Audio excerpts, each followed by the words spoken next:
The VIP room was built for one man's attention. Dozens of women in red silk dresses stood in perfect positions. They smiled the right smiles. They laughed at the right moments. Every single one of them had spent hours getting ready for tonight. Hyun-Woo wasn't looking at any of them. He was staring at the woman who had just walked through the wrong door. She froze in the entrance. Plain cardigan. Messy curls. A heavy 2-year-old balanced on her hip. She did not belong here. Cold fear hit her chest the second she saw him. The tattoo on his neck. The way the entire room went silent when he looked at her. She pulled her son closer and scanned for the nearest exit. Then she did something no one in that room had ever done. She glared at him. Not with fear. Not with charm. With the pure, tired annoyance of a mother who did not have time for this. She turned her back on him and walked away. The whole room stopped breathing, because Hyun-Woo took one step after her.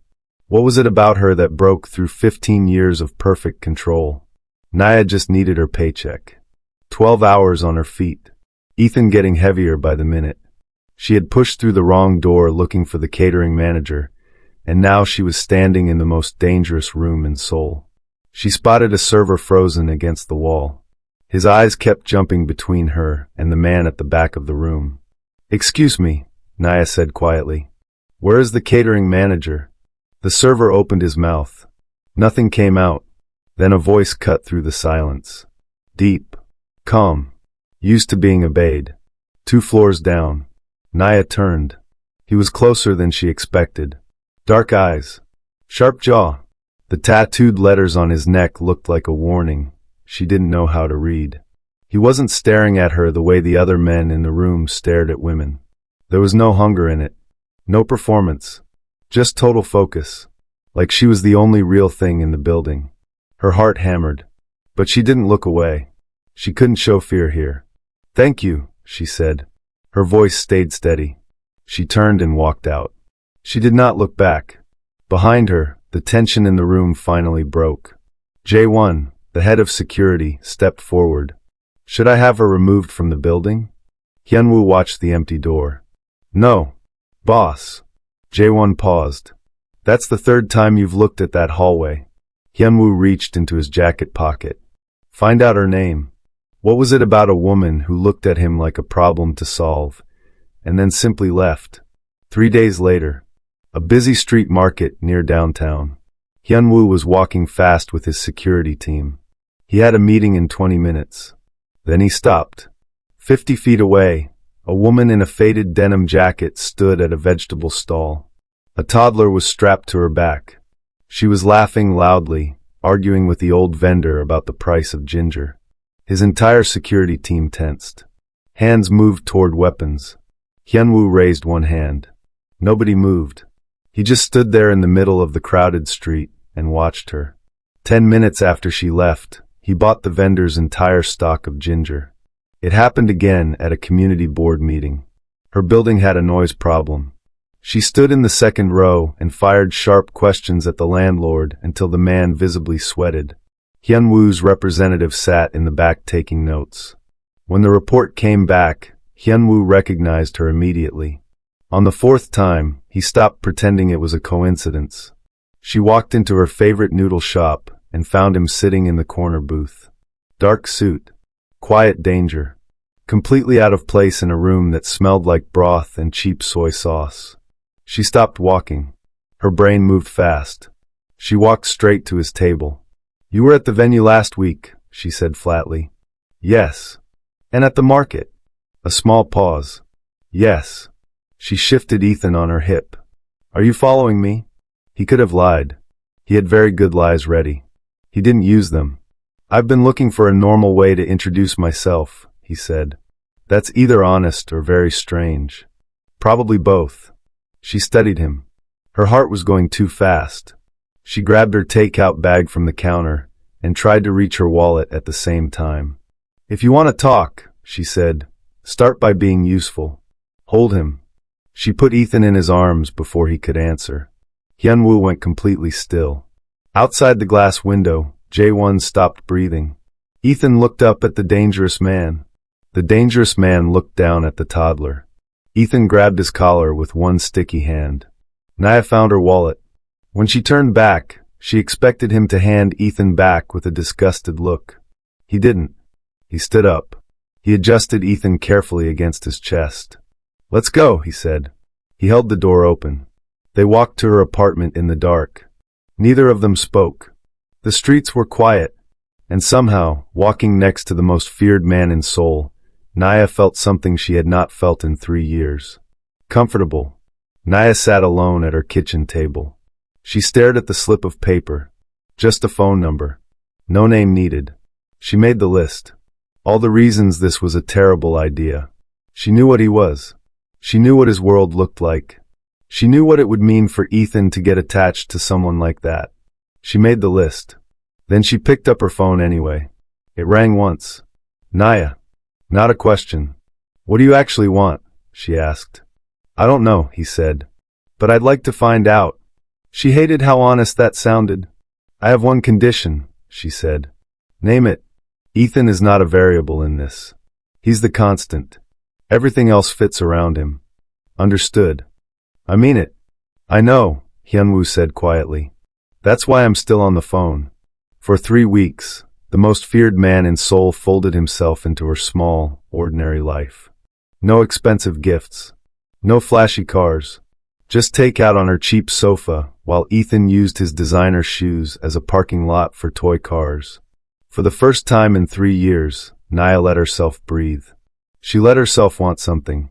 What she didn't know was that this quiet, private thing wasn't private at all. Someone had been watching from the very first night. And now that someone had finished building a trap. Tuesday morning, 7 a.m., Jae-won knocked on Hyun-Woo's door. He wasn't angry. He looked shaken. That was worse. He dropped a thick envelope on the glass table. Hyun-Woo tore it open. Photographs spilled out. Naya at the bus stop. Naya carrying groceries home. Her catering schedule. Her employers. Her exact route back to the apartment. Then the worst one. Ethan, laughing in the sandbox at daycare. Shot from a car across the street. Kwon Tae-suk. His most dangerous rival hadn't just heard a rumor.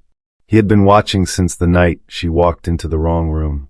While Hyun-Woo and Naya were quietly building something real, Tae-suk was quietly building a weapon out of it.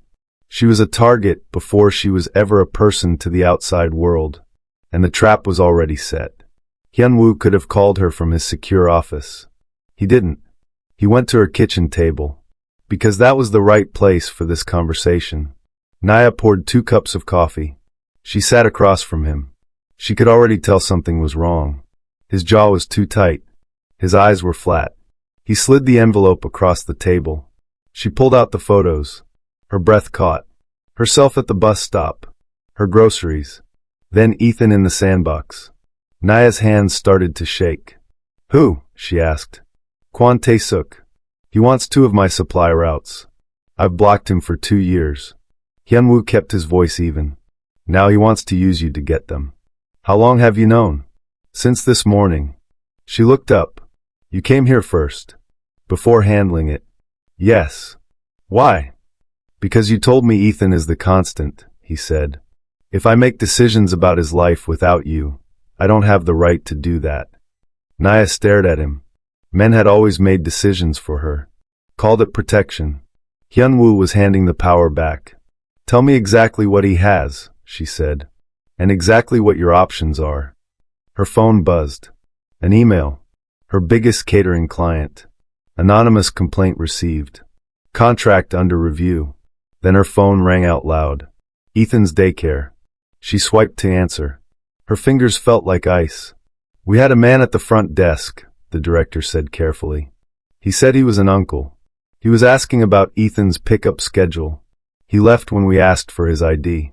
Naya's hand went white on the table. Tae-suk wasn't waiting. He was already moving. Naya hung up. She didn't cry. She moved fast. Within 20 minutes, she packed Ethan's bag. Within an hour, he was at her most trusted friend's apartment across the city. She took 3 different buses. No car. No pattern. No digital trail. When she walked back into her kitchen, Hyun-Woo was still there.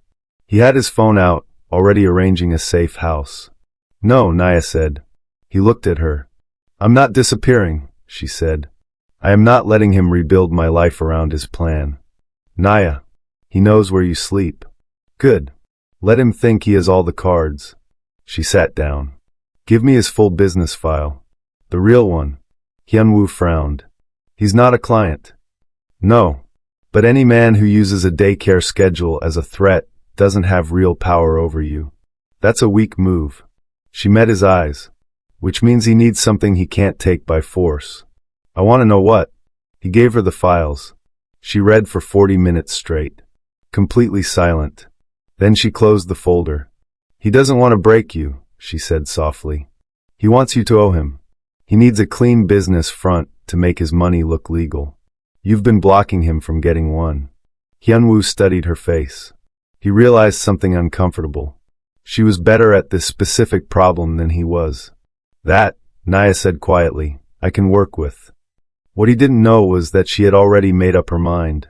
2 days later, Hyun-Woo was in his office preparing for war. The door flew open.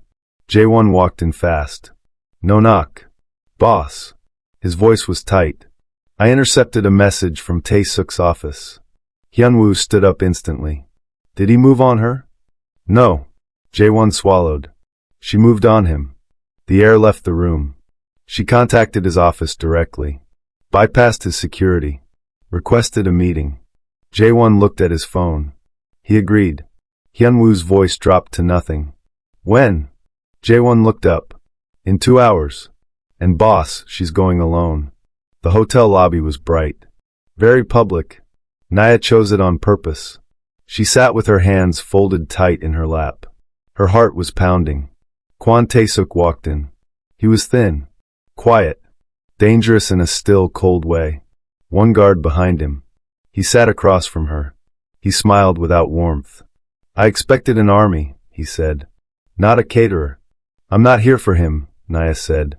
I'm here for you. She laid it out. Clean and fast. You don't want a long war. You want a legal front to clean your money. I have a licensed event company. Spotless record. I run the public side. You invest quietly in the back. Tae-suk's smile faded. The second anything illegal touches my company, she continued, the deal burns and everything goes to the authorities. You stay in your area. He stays in his. Everyone gets what they actually need. What he didn't know was that her hands were shaking under the table. But her eyes never broke from his. For 40 long minutes, he said nothing. Then he leaned back. You're smart, he said. Deal. Naya stood. Her knees felt soft, but her spine stayed straight. She walked to the bathroom. She pulled out her phone and sent one word. Done. When she pushed through the revolving doors, Hyun-Woo was standing on the curb. 4 black cars were parked around the hotel. His men stood perfectly still in the shadows. He looked like a man who had spent 2 hours getting ready to burn the city down. Naya walked up to him. You should have told me, he said. His voice was raw. You would have stopped me, she said. And you would have been wrong. She held his gaze. Were you wrong? He said nothing. That silence was his answer. 20 feet away, Jae-won watched them. A young guard stepped next to him and whispered, I've worked for him 9 years. I've never seen him look like that. Jae-won stared at his boss, standing completely still in front of a woman in a plain cardigan. Like what? Jae-won was quiet for a moment. Like someone just showed him something he stopped believing existed. The drive back was silent. When they got to her kitchen, the quiet broke. You walked into a room with a dangerous man, Hyun-Woo said. His voice was low, controlled. That made it worse. I ended the threat, Naya said. No blood. No crossfire. No war with Ethan caught in the middle. I have men who could have. Then what? She stepped closer. He hits back. You hit back. My son grows up watching that. Your kind of safe is just a louder fight. My kind of safe keeps you breathing. So does mine. But mine doesn't cost us everything else. They stared at each other. The anger in his eyes wasn't really anger. It was fear. He didn't know how to protect someone who refused to hide. He had only ever kept people safe by standing in front of them. Naya had always had to stand in front of herself. I need a few days, she said quietly. The adrenaline was crashing. Her hands were shaking now. I just need to breathe. He looked at her hands. He stepped back. Okay, he said. He turned and walked out. The next morning, Ethan pushed his yellow car across the floor. Then he looked up at the front door. Where's the tattoo man? He asked. Naya swallowed hard. He's busy right now, baby. 5 days passed. No calls. No texts. No quiet guard on the street corner. On the 5th night, there was a knock at her door. She told herself she wasn't relieved. Hyun-Woo stood in the hallway. His suit was wet from the rain. He looked tired in a way she had never seen. He didn't say sorry. He didn't make a speech. He held out a thick folder. Naya frowned and took it. It was a full legal plan. Not a promise. Not a rough idea. A complete step-by-step restructuring of his entire empire. Real business. Clean supply chains. A total pullback from every violent operation he controlled. He had spent 5 days tearing his own world apart. Not because she asked him to. Because she was right. Naya looked up at him standing in the rain. Is this enough? He asked. She looked at the folder. Then at him. Yes, she said. Come in. He exhaled slowly. Like he had been holding that breath for 5 days. He stepped inside. They built it slowly. No rush. No pretending everything was fixed overnight. Hyun-Woo traded late-night backroom meetings for early mornings in her cramped kitchen. He traded encrypted phones for a shared grocery app that he took very seriously. Jae-won rewrote his entire operations manual. Instead of sweeping for rival gunmen, his team was now reviewing background checks for Ethan's preschool teachers. Instead of securing underground clubs, they were making sure the neighborhood park was safe. What Jae-won didn't know was that the boss loved every second of it. Ethan didn't care about anyone's reputation. To him, Hyun-Woo was simply the most useful tall person in the apartment. By week 3, the assignments were fixed. Hyun-Woo tied the double knots on tiny sneakers. He read the worn green dinosaur book every night. He was the only one allowed to open juice boxes. If Naya tried to do any of it, Ethan would hold up one hand. No. Tattoo man does it. Hyun-Woo would set down million-dollar financial reports. Sit cross-legged on the cheap rug. Tie the shoes with complete focus. Naya watched from the kitchen sink. The heavy fear that had lived in her chest for years was gone. Her phone buzzed. Her best friend. I'm outside your window right now. He's on the floor playing blocks. Naya smiled. A second text. He's different. She typed back 2 words. I know. She set the phone down. She felt something she hadn't felt since before Ethan was born. Safe. Chosen. Home. She didn't know yet what was waiting at the door. The kitchen wall calendar said 1 year. 365 days. Taesuk was a closed file. Phase 2 of the restructuring was done. Hyun-Woo now legally owned 4 real businesses. He still watched his back. He always would. But the direction was set, and it wasn't going back. Naya's event company had 4 full-time employees. She had just signed her largest contract, a major hospitality group that had nothing to do with Hyun-Woo. She had built it herself. Cleanly. Completely. Today was Saturday. The kitchen floor was covered in construction paper and weighed too much glue. Ethan sat in the middle of it, 3 years old and completely focused. He held up a piece of cardboard with 3 wobbly crayon shapes on it. Look, he said. Naya looked. 1 tall rectangle. 1 medium circle. 1 tiny stick figure. It's us, Ethan beamed. She looked at Hyun-Woo. He was sitting on the floor, his expensive shirt covered in purple glitter glue. He wasn't bothered. He was carefully cutting a paper star with small blunt scissors. He looked up and caught her eye. For a moment everything was still. No threats. No enemies. No war. Just a family on a Saturday morning. She sat down at the table. She picked up the glue. More stars, Ethan commanded. Hyun-Woo laughed. A real low, easy sound. More stars it is, he said. She pressed a paper shape down. She looked at his hand next to hers on the table. She thought about the VIP room. The wrong door. The glare she gave a man she should have been afraid of. She thought about the parking lot. The market. The noodle shop. The envelope of photos, the rain-soaked hallway, all of it had led here. To glue on her fingers, and a purple dinosaur book on the shelf, and a man who came back with a plan instead of a promise. Ethan leaned over and stuck a paper star directly onto Hyun-Woo's cheek. Hyun-Woo went very still. Naya pressed her lips together to stop her smile. "It's a good look," she said. He turned to her slowly. The star was still on his face. "Don't," he said. She laughed then, a real, bright laugh that filled the whole small kitchen. He watched her, and he smiled. Women threw themselves at him for 15 years.